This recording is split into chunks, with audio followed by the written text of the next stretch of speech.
everyone, I'm Nettie Kaye. Welcome back to my studio. Today we are going to paint, yes, another dog portrait, this time of an Irish Terrier.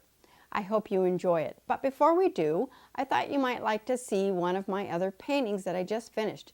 This great big huge yellow tulip painting behind me is a 36 by 36 oil on stretched canvas. It took about 5 or 6 layers for me to get this one to the intensity that I wanted. So remember, yellow is translucent or transparent almost sometimes, and it takes more layers in oil to get the intensity of color.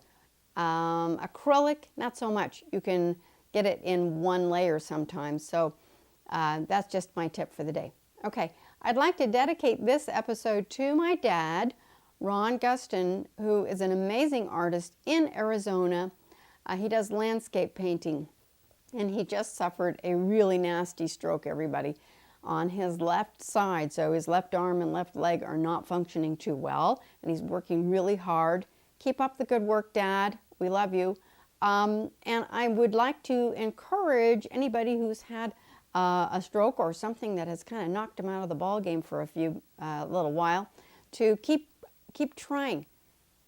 Pick up your paintbrush with your other hand and keep painting. All right, I'll be looking forward to seeing what you guys create. Let's get going on our really fun Irish Terrier.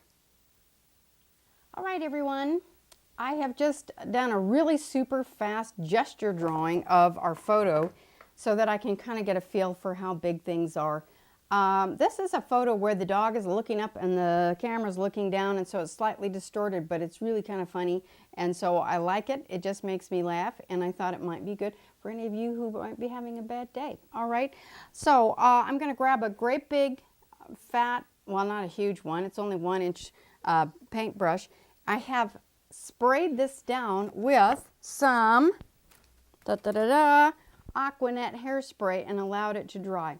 Spray it down and your pencil drawing will stay in place. All right, so here's what we'll do.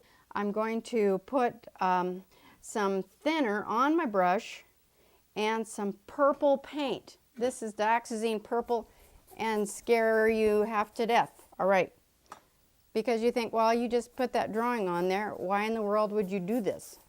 And now I'm just adding some thinner, and I'm covering this canvas like this. Very exciting, especially if I accidentally make a mistake and wipe the whole thing out and have to start over again. That's the risk of art. Ta-da! Hey, this dog is not what we call a beautiful dog, but it is very interesting. And I was just thinking about how it has kind of googly eyes and reminds me a little bit of that funny designer lady, Iris Afflin, whose motto is, you know, beauty fades, but you can always be interesting. All right, so always be interesting. This dog is super funny. Okay, now I've got a Viva towel, and I'm going to wipe that in, and hopefully we will still be able to see the drawing or the little rough sketch, rough, underneath on the canvas as we go. So now I'm going to put a little bit more with the cloth, add that on, and we should be able to see the drawing. I can see it. Can you? Now, here's the fun part. There it is. Every part is a fun part. So here is the dog's face. Now, I'm going to take a look at my photo. And now I'm going to come in and just, you know, take out a little bit of the highlights. I know that I think that eye is going to go here. So I know it has a little ring around the eye, and so I'm going to take that little ring out, give it its little googly glasses look, like that. Now I know the ring isn't that big, but I'm just putting it in there to put the placement in. And then the little hair around the nose is a little bit lighter. And it kind of comes out like that. Here's the muzzle is a little bit lighter, and a little bit of this part here. This just kind of helps us get going. so that we don't have to work on a really stark white canvas. It's annoying when you have to just start with white. I don't know, some of you might enjoy that. I find it a little intimidating, so you might as well mess it up to start with, and then anything else is an improvement, hopefully. Okay, I was just laughing about something that I did with my dad one time. My dad, he's a funny guy, but like really funny sense of humor, but you know, kind of conservative, right? A little bit conservative. And we decided to take a workshop together in Scottsdale one time. And it was a portrait and still life workshop, we thought. And we paid lots of money for it, and we went. And the model that the artist, the teacher, was demonstrating on, we knew that we were going to be painting her. And she just wasn't very interesting. She, you know, they had cowboys next door, and they had people all dressed up, and she was just in this plain outfit and had short, straight hair and not much interesting things to do. And off we went to lunch. And when we came back after the demonstration, when we came back, we discovered that the model wasn't wearing any clothes. And when you're at a workshop with your dad and the model's not wearing any clothes, it's a bit awkward, okay? And of course, Dad just said, well, now that's pretty interesting. That makes it a whole lot more interesting, doesn't it? Oh, well, that was kind of one of my funny memories. I'm going to now take a little bit of raw umber, when we're going to put the nose on like this. And then I'm going to just restate the outside edges of the nose. I don't want to do a lot of drawing because this is a painting, it's not a drawing, but just so that you can see where things are. Now, how did I do that? Remember, if you've watched some of my other videos, it's kind of straightforward. I start out usually with this line down the middle, the little bifurcation of the nose. I put an arrow. This one has got a little dip in the arrow. It's a tiny arrow there, and then it comes out a little bit there. Then I put the top of the nose on, and then I do the number 6 and fill in the little hole on the number 6. That's the nostril. And then on the other side, it's kind of the letter J, and then I put the nostril on it like that. And it really works very well, almost with every dog nose.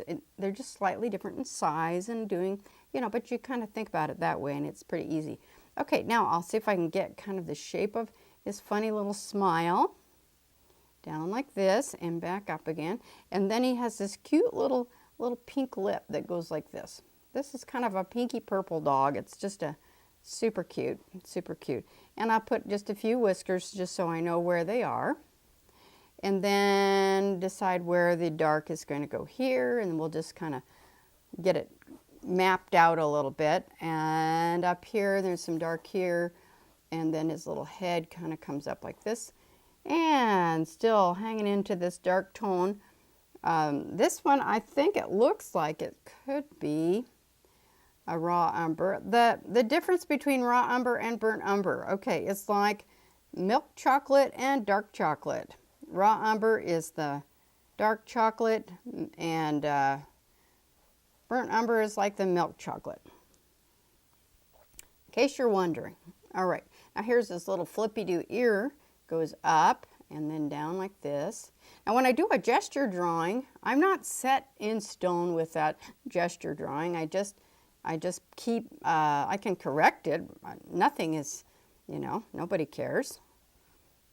Especially when you're just doing it for fun. All right, there's the side of the face, and then it comes around and hits this little muzzle part that kind of comes out. This is cute already. I'm really excited.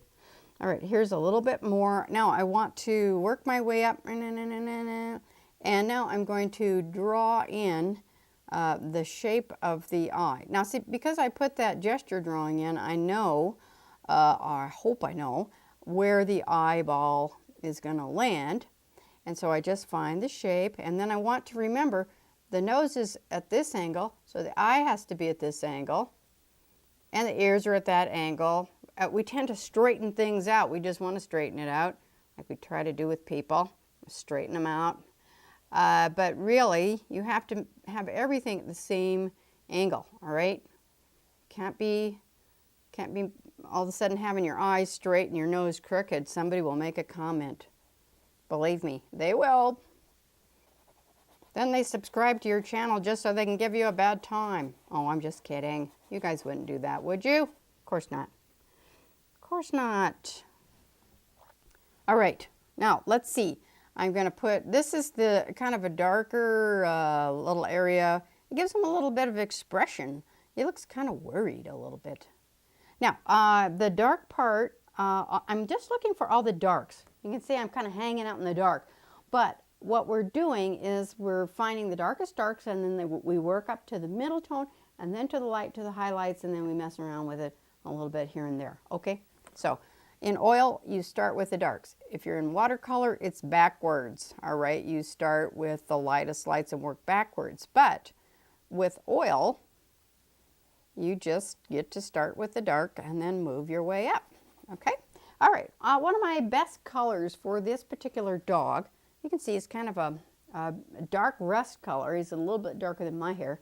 And I'm going to put some Venetian red with my brown a little bit. I think I'm going to actually add purple to it. Purple, and which is the dioxazine purple and the Venetian red. And a little tiny bit of white. Venetian red and a little bit of white to kind of move that up a little bit. It's not quite as dark as I thought. And then we'll put that on the side of the face. Now, if I want my paint to go longer in its stroke, you know, you get some of that dry paint and you go, and then all of a sudden you only have like quarter of an inch worth of pigment. Add some stuff called Neo Magilp, all right, or a medium like Liquin or whatever, you know. But it just helps the paint move, and it gives it a little bit more of a sheen. Neo Magilp is my medium of choice right now.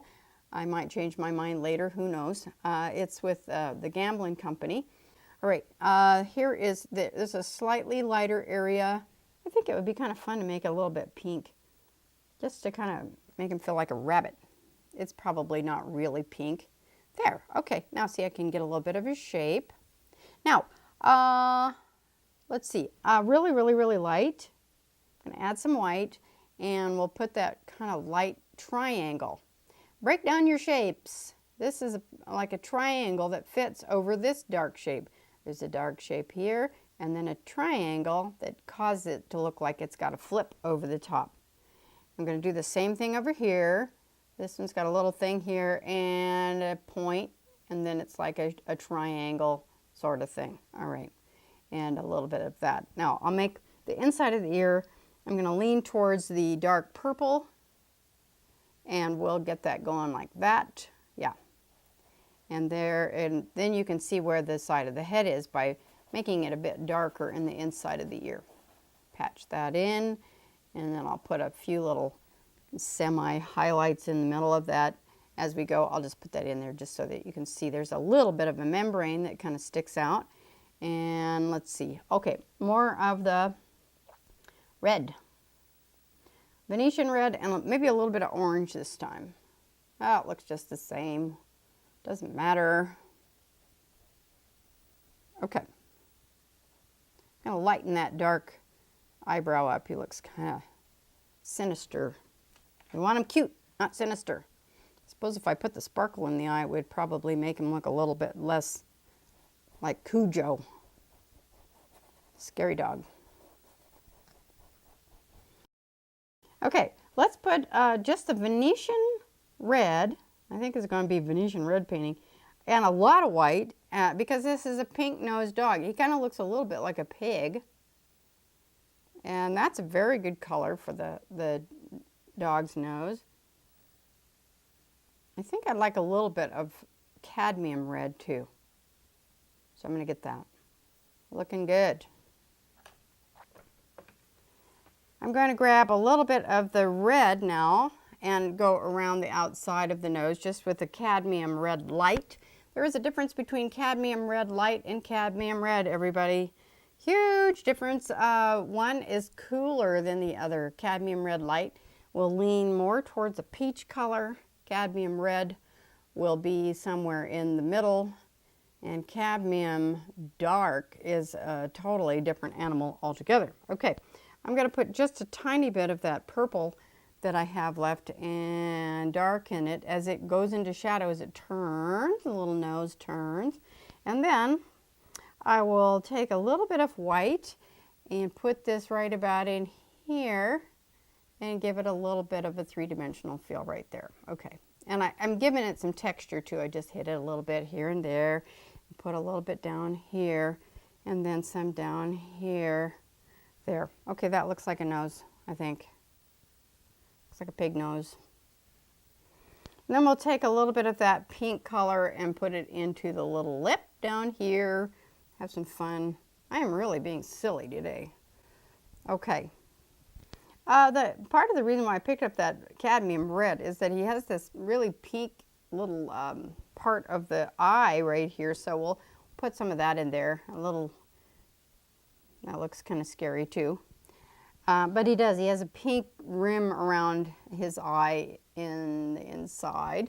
So we'll paint that in and then we'll adjust it over with the rest of it. And I'm going to put a little more of that pink here. Pink on the top. Right, the next thing I want to do is then put in a little bit of the brown. This is going to be, again, a little bit of raw sienna and Venetian red. And we'll patch that in around the eye like that, which is kind of a brownish color. Looks kind of all the same. And then I'm going to take the black. I do use black for pupils, everybody. And I'll make a little black right like that. And then I'll make one. Hopefully it'll be kind of the same size, otherwise it really will look goofy. I just kind of twist my brush around a little bit and hope it's the same. Makes it extra funny if it isn't. This is cadmium orange with a little bit of white, and I'll make it kind of shine down there. Cadmium orange with a little white, make it shine a little bit. And then I'll take a tiny bit of white on the end, and maybe I'll just put one little highlight right there so it kind of starts making him look a little bit cuter, a little cuter. I'm now use a great big brush because, hey, it's a big painting. And this time I'm going to take the cadmium orange with whatever's on the brush, which is probably Venetian red, and I'm going to start moving this up with a little bit more of a lighter tone in the yellow range.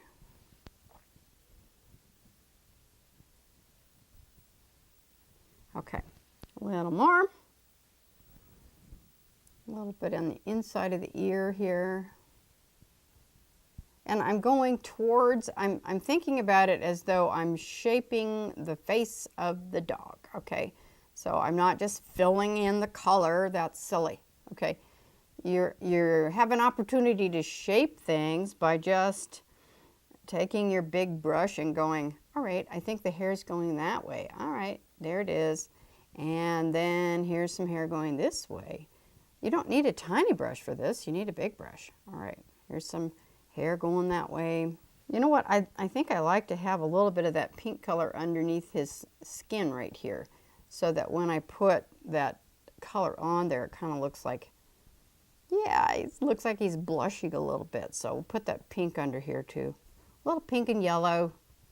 Wonderful, I like it. And then we'll just drag this out like it's a bunch of hairs. I've added, now I'm adding white to the color, and now it's in its third. Okay, we went from dark to middle tone to light, and we're kind of in the lighter zone right now. Little by little, begins to lighten up. Now underneath the face we need it dark because we need to be able to see that it's dark. We need to be able to see the light. There's a contrast that we're looking for. So I've got that. Now where does it get dark? It gets right here. A little dark right there. And that will set those lights off and kind of give them a little sense of something else going on here. So, oh my goodness, I don't want to mess up this really fun white little diamond in his chest here too. Okay, since I painted it purple, there's a reason for that. Purple is kind of opposite to what we've got going in the dog's hair. All right, now I'm going to add some white to this part of the chest, which starts right about there. And then you see how it kind of bounces off that purple real well. So I kind of got a little contaminated white here, but that's okay. If I painted white paint on the top of a white canvas, you couldn't see it, and that's why we tone the canvases, so that it gives us something to work off of. Okay, now it's coming. I'm going to put in a little bit of that pink ring now with the smaller brush. And we'll come up like this, up and give it some expression, up and down a little ways, and then around, and then it comes up and it creates a little tear duct right there, like that. Isn't that crazy? Like this and like this. So is that about the right size? I think so.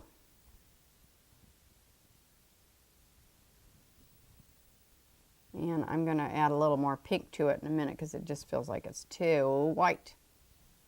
Okay. You can see why I started really dark in the beginning, because the more you mess with it, the lighter it gets, it seems.